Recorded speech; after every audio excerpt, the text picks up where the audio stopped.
Oh, did you know the average duration for a yawn is about 6 seconds, men being longer than women? But let's think about this for a second. I'm sure none of you have ever really thought about your own yawn before. But if you have, I'm sure a few questions have come across your mind. Like, why the heck do I yawn? Or I hope my teacher doesn't think I'm falling asleep on them. Or even the age-old question of, is a yawn contagious? It's such a simple thing that our body does, but no one really understands it. Sure, you're probably thinking, oh duh, we have to yawn to get rid of excess carbon dioxide and get more oxygen to our blood. No, this is false. An experiment by Dr. Robert Proven shows that with higher CO2 levels in the body, it does not make you yawn any more than normal. Disproving that thought. Now you're stumped. You have no idea why we yawn now. Well, I'm here to mention that there have been recent theories that maybe we yawn to help cool our brain, like an air conditioner would do. When your brain is firing at all levels, it can start to cause a slight raise in temperature. Thus, yawning helps alleviate that heat by flexing your maxillary sinuses and cool the brain.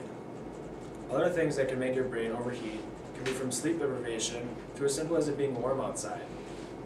Sleep deprivation is a good example for your brain overheating, and that's why it seems like we always yawn when we're tired.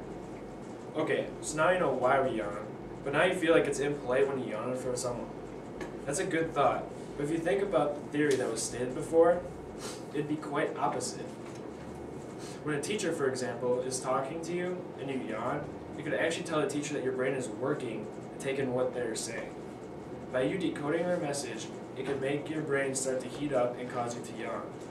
So yawning in front of someone really isn't a bad thing at all. In the process of yawning, it can also help stretch the joints and muscles in your face. Yawning can be related to a type of stretch because of that feeling you get when you try to clench your jaw shut while yawning. So a yawn isn't a bad thing at all. It'll tell people you're actually paying attention to them. And it's also a good way to stretch your face muscles a little. Now, the big question on everyone's mind. Is a yawn contagious? There hasn't been any really good evidence to tell us in black and white that a yawn is contagious. Some think that others yawn out of empathy for that person, and that's a type of social bond between people. This belief can be very hard to test, but in an episode of Mythbusters, they tried to test this question. In the episode, they did find a slight increase in the percentage of people who yawned after seeing someone else yawn, as compared to not seeing someone else yawn. The percentage was small, but it did suggest that a yawn could be contagious. Some observational facts about this is that once someone sees you yawn, there's a good chance that person will yawn within the next 5 minutes. Also, humans are not the only ones with this contagious problem. All kinds of animals, like dogs, cats, horses, owls, etc., can make other animals yawn as well. Let's recap. Now you understand why we yawn and some of the theories of why we yawn. You found out that yawning in front of someone isn't necessarily a bad thing at all, and it could also be a good stretch.